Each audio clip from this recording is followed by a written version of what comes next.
Well, good evening, my lovelies. Habari. I think that's the right way to say it. And welcome to my review of episode 4 of the Real Housewives of Nairobi.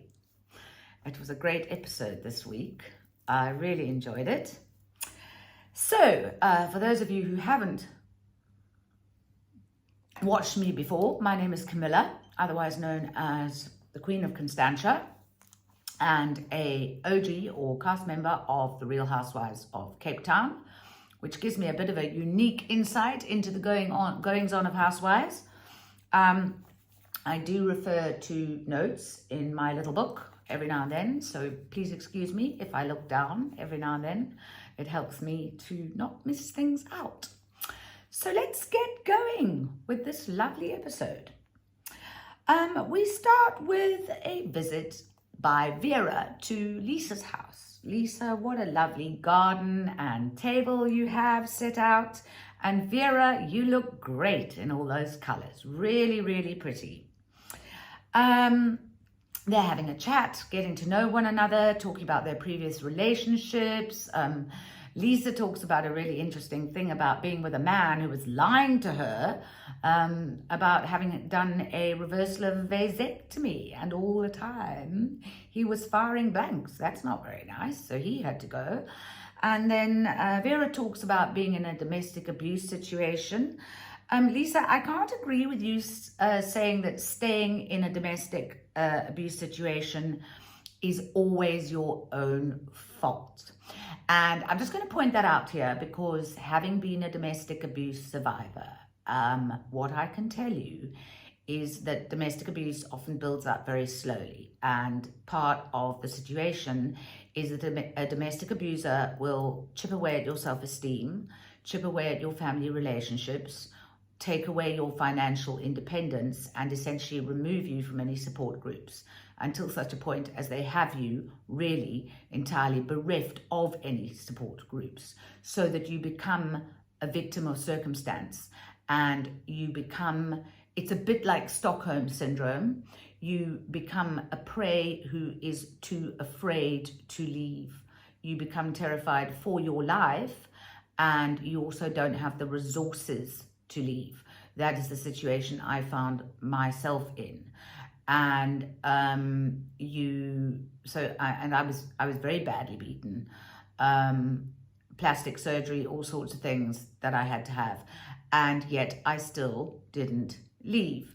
There came a point where eventually I did, but it took years, not just the first instance. And Vera here says she left at the very first instance. Now that takes a wiser and more mature woman than I. I was very young when it happened, and the man was a lot older. And the moral of the story is that all daughters should be taught that the first time that a man raises a hand and hits you is the time you walk. You never let it happen for a second time. But the thing is that it is an insidious situation, and you certainly cannot say to a woman who has stayed that it is her fault, because it's never as simple as that. There are a whole lot of underlying circumstances, and there's a very particular pattern that a domestic abuser follows to make the victim be totally powerless. And it seems very odd, and I know a lot of people say when they meet me, how could that have ever happened to someone like you? But it does. And the rehabilitation of someone who's been through that takes a long time to regain self-esteem and power, and to come out of the trauma of a situation like that. I just thought I would mention that. I was very proud of Vera when she said that the very first time it happened, she left. And I'm very glad that she did. And that, I think, is a very important message to underscore for women. Lisa, I just want to say your black and gold confessional look in this episode, you look absolutely amazing. And I really enjoyed this scene of you two having lunch together and getting to know one another. We got to know a lot about you both, and it was a lovely scene. And then Vera went off for her 3D scan. And I also want to say, Vera, you look like an angel this episode in your confessional look. like a wonderful pregnant fairy angel, just absolutely gorgeous. You are at your 3D scan, you're phoning your event planner for your gender reveal party. I have a big button about gender reveal parties because they're so fashionable and they cost loads and they're just kind of a thing. Because, you know, we always had sort of baby showers and sort of before you had the baby, you know, and you'd go along and you take along gifts for the baby, and it would be a group of girls all getting together. And so the whole gender reveal thing, I just have thought is a whole big commercial venture and, you know, a big kind of Kardashian started trend. But I will get back to that later as we move on to Vera's gender reveal party. But she is going to hand the envelope over to the lady who is planning the gender reveal party. And it is sweet seeing the little features of the baby and that sort of thing. Very sweet and very lovely to see her with her husband, Brown, Mr. Brown? Not sure. Is he Brown? Is he Mr. Brown? Not sure. But anyway, very lovely to see her with her husband, and it's a sweet scene. And now we move on to Susan, who is having a lunch at Mawimbi. And I'm going to leave a link to Mawimbi in the block below because it looks amazing. And if you're anywhere near there, then you can go and have some seafood at Mawimbi. I wish I could go. Everyone is in white. How gorgeous do you ladies look? Sonal is pissed off. I love it, Sonal. You said, I'm pissed off. I like that. And yeah, she just says she's pissed off by Monet's behavior at her party. And so you should be, Sonal. And the ladies who behave like ladies have got together to discuss and declutter Monet's behavior, but also to have a wonderful sensory experience. I mean, the food, 7 courses, the violin just did it for me. Susan, this was magnificent. I just loved it. Just my kind of event. I really wanted to be there. So far, you ladies are raising the bar on Housewives, and you are certainly giving Durban a run for their money.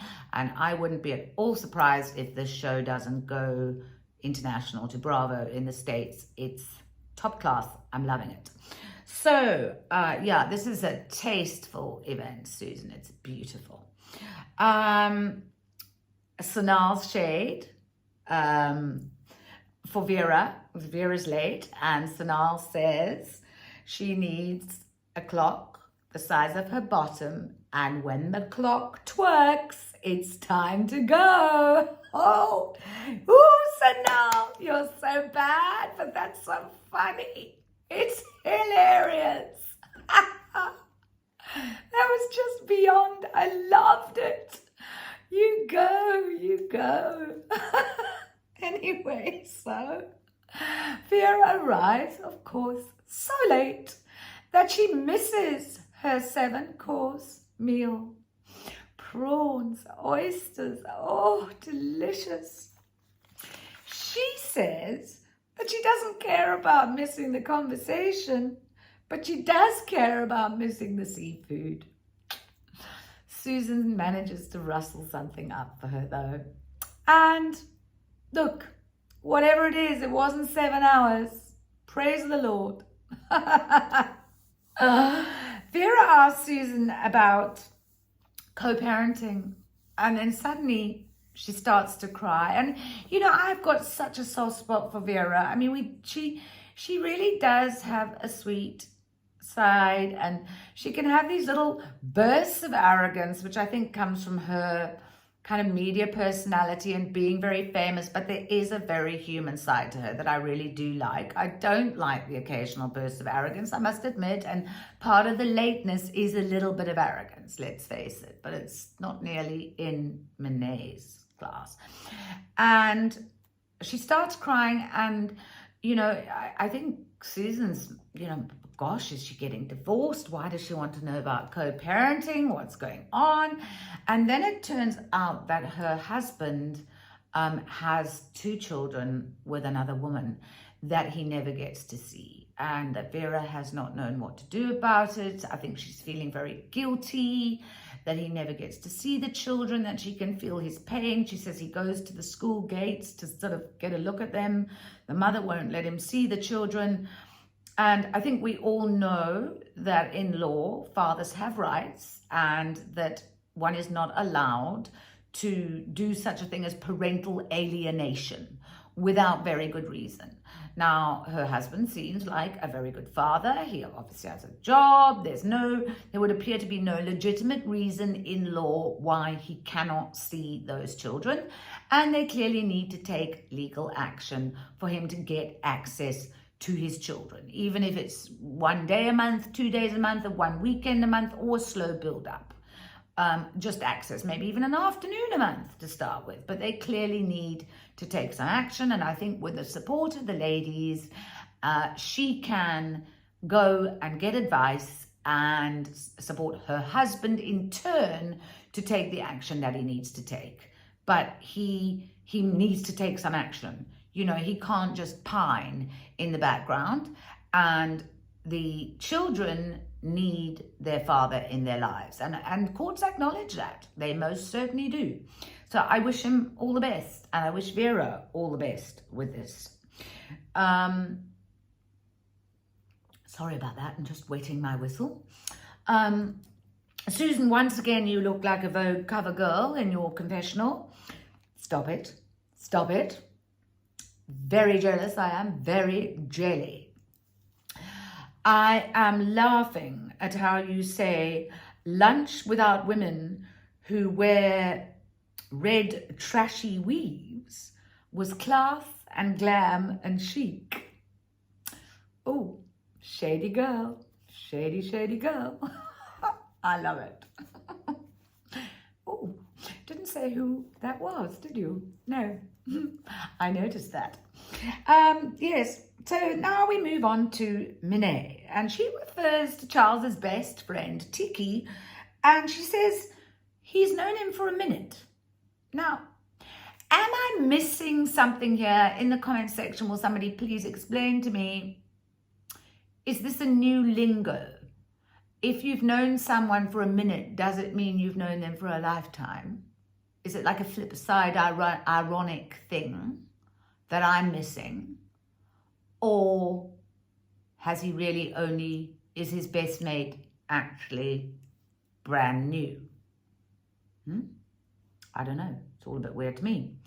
And then the other person that she's got over that is in her closest circle is her stylist. Right.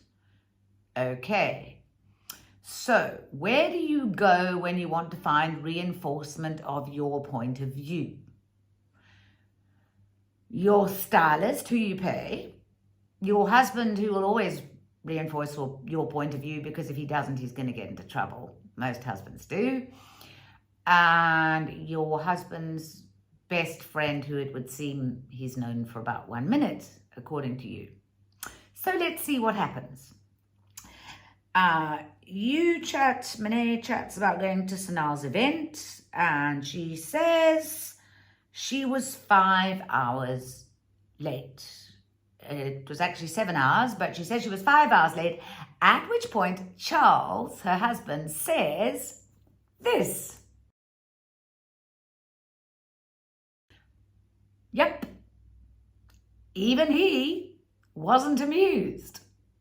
He was even a little shocked. So, Monet said that she confirmed that Susan was the one who was trying to have her fired from her job. She says this to Charles. So she confirmed that Susan was the one who was trying to have her fired from her job. Now, did I miss that? I did not hear anyone confirm that at that event. She said a little bird told her, and then she said, when I was there, I confirmed that it wasn't Dr. Maria, it was Susan. And, well, when did that happen? Because I did not see any confirmation that Susan was trying to have her fired from her job. Show us the receipts, Monet, because I want proof that Susan did that. These are accusations. So there is one thing I can say, as I said, when you want to find people to reinforce your point of view, it is always very easy to do. I have found. I go and I select people that I'm either married to, who are friends, or whom I pay when I want to have my point of view reinforced and I want to feel good about myself. And then I tell them my side of the story. At which point they all agree. And then I feel good about myself, and then I can tell myself that I'm right. Works every time. Obviously worked for you, Monet. Yes. Yeah. And then you can feel good about yourself and set off into the world knowing that you're right. Righteousness is a great feeling. Ha ha! Works every time. So, then we go to Vera's baby bump shoot. And here, this starts rather fun because Vera has asked Susan to come along and help her kind of style and put it together. And she's got Asia there, and obviously Asia needs dressing and whatever. And Susan is late. I don't even think Susan's doing it on time, but boy, does Vera start to stress. So the photographer's flying in from Mombasa, and he's due at 4 o'clock, and Vera's there at 12, and Susan is late, and Susan starts phoning, and Vera starts phoning Susan, and she picks up the first time, and she says she'll be about 10 minutes, and then after the first time, she stops picking up, and Vera starts looking as if she's birthing kittens because she's in such anxiety, and then Susan walks in. Whew. And I think you actually see Vera begin to realize how it feels. Yes, I think she's actually getting a dose of her own medicine and a little bit of humility. And they do this lovely, lovely shoot together. And I think Susan did a wonderful job helping. Vera looked absolutely amazing. They did some lovely pics, little candid pics together. But it looked like an absolutely beautiful shoot. Vera, you looked absolutely gorgeous. Susan, I think you did a wonderful, girl-friendly, sisterly job of helping. And all I can say is well done, you two. That was lovely, great shoot, great job, great scene. Now we go on to the gender reveal invites, which are being delivered, and they are very sweet. A little crib, a little teddy, some balloons. This is cuteness. This is cuteness and sweetness, and I like it.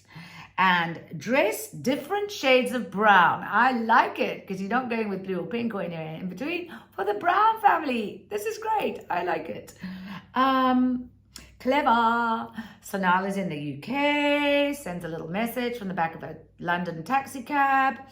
And the venue is at Windsor, which I gather is a golfing resort near Nairobi. And I'm going to put the link as well in the bottom of my review. So you can go and click on that and see where it is. So if you're visiting Nairobi, you can go to the lovely Windsor Golf Resort. It looks amazing.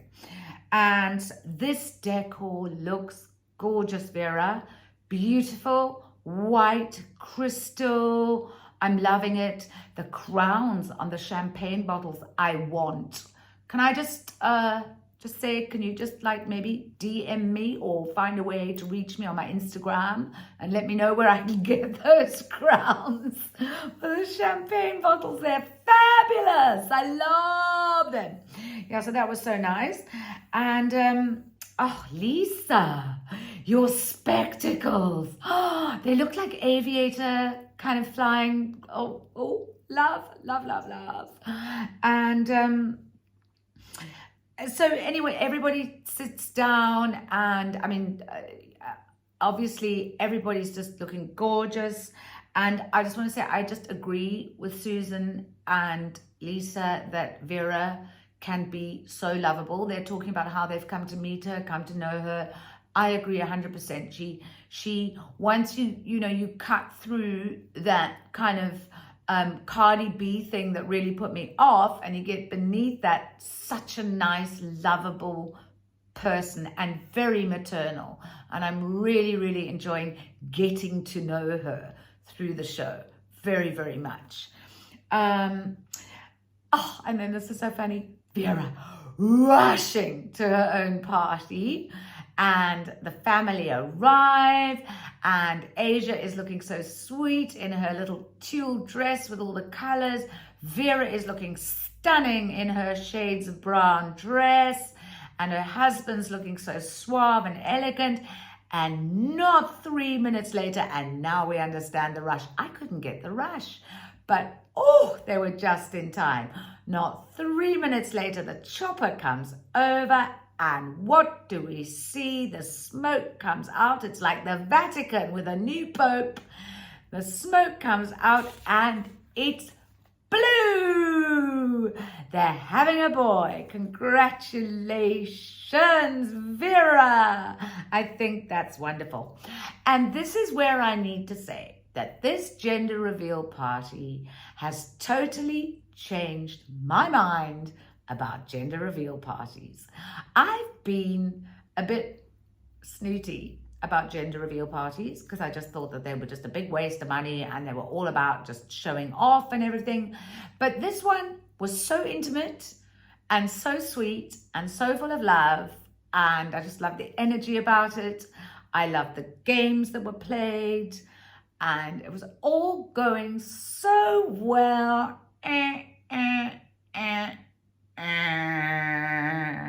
until in walks at 7:30 after everything's over, Monet. She missed the whole party. She then turns around and says that she was late because of a wardrobe malfunction. Now, where have I heard that before? Was it Michael Jackson's sister at the Super Bowl? But all I can say is I'm glad that you didn't have a nipple slip, because that's what happened at the Super Bowl. At least we didn't have to look at your nipple, Monet. A wardrobe malfunction. So your dress, you can blame your lateness on your host. That is classic. If that's not epic gaslighting enough to power up a whole city, in fact, Monet, that gaslighting is so good, I think we want to import you to South Africa so you can gaslight Cape Town, because we're really short of power at the moment. You can convince everybody that you're late because it's the fault of your host, because your host was using your stylist. Wow. Epic dose of gaslighting. It's fabulous. 10 out of 10. It's your host's fault that you're late. Well done. But I'm not buying it. Sorry, darling. No, I'm not buying it. Not for a second. And so I'm not buying your excuse really for being late at Sanal's function either, because I was listening to you and you said, Lisa, my dad just passed a day, and then you stopped talking. And okay, now we know it wasn't your dad, it was your father-in-law, but okay, you looked upon him as a dad. And then I went back to the previous episode and I realized what you'd said, in fact, was that your father-in-law had died the day before Sanal's party, not that day. And Sanal's party was in the evening. So he died the day before Sanal's party, and Sanal's party was in the evening. And you told your husband that you were 5 hours late, and that you'd gone to the salon, used the generators at the salon the day after your father-in-law died. So you didn't get dressed at home, you left home, and you left your grieving husband behind, and you went to the beauty salon for 5 hours to use the generators to get ready to be 7 hours late for Sanal's do. Now, 7 hours is an entire working day. I'm not buying it. I'm not buying your excuse that you were just late because of grieving. No. I think you were late because you were late, because you didn't start to get ready on time. It's really that simple, isn't it? You took 2.5 hours to get ready, but you didn't start getting ready until 2.5 hours before the time that you arrived at Sanal's party, and that was because you couldn't be bothered to get there any sooner. And that's okay. You couldn't be bothered probably because you were busy with other things like grieving, and that's okay if you just said so. I'm late because I only started getting dressed 2.5 hours ago because I was busy grieving and that had my attention. But just speak the truth. Don't lie. Don't make it about, just say, I couldn't be bothered to start getting ready until 2.5 hours ago because my mind was not on your function. That's what you need to say. Your function was not top of my mind. Stop lying. Everybody's seeing through you. Everybody, including Vera, who you worship, is seeing through you. So Lisa doesn't believe Monet about her extreme lateness excuses, and she's correct not to. But Lisa, I feel that you're wasting your time by calling her out all the time. And I also feel that what it does when you call her out all the time is it gives her the floor. It gives her room to vent her drama and her anger. And so if I were you, I would ignore her. If she walks in late, just pretend she isn't there. Like my father would say to me when I had a piece of broccoli on my plate that I didn't want to eat. Literally, let her walk in late and pretend she doesn't exist. Because the more that you say to her, why are you late and you've missed this and you should have done that, the more she's got an axe to grind with you, and you give her dramatics and you give her a platform upon which to perform. Don't do it. Cut off her oxygen. Ignore her like she doesn't exist. It's not worth responding to the dramatics of this kind of person. Don't do it. So, right. Good for you, Vera. Vera does tell it like it is. She says to her, you are acting. I can see you're acting. You are creating drama. Aha. Now, Vera is the one person that Monet will listen to. I'll get to why in a moment, but in the meantime, suddenly there's a moment of high drama and tension when Susan turns around and says to Monet, you are a fake. And Monet says, call me that again. And Susan goes, or what? Are you going to beat me? And I had an intake of breath. Because I do believe Monet could actually go there. I do. I think she's got it in her. And I thought, I wonder. And then the tension broke, and it broke because of Vera. But I believe that Monet could go to the fisticuffs route.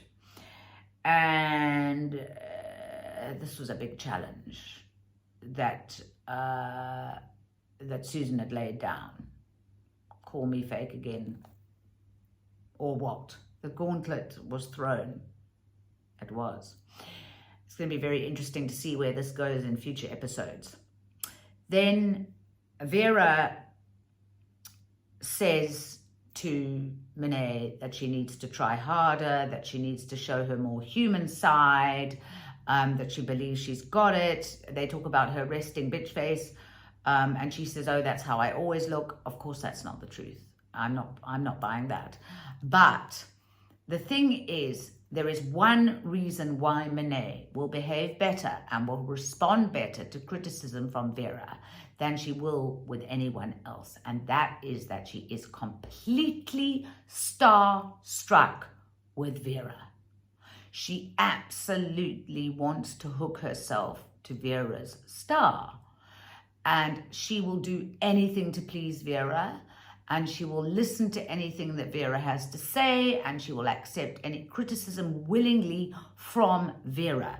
But she is not going to take it from anyone else. She will carry on with her streets smart behavior with all the others. This is my prediction. Let's see if I'm right going forward. And that is the end of this week's review. I thank you so much for joining me.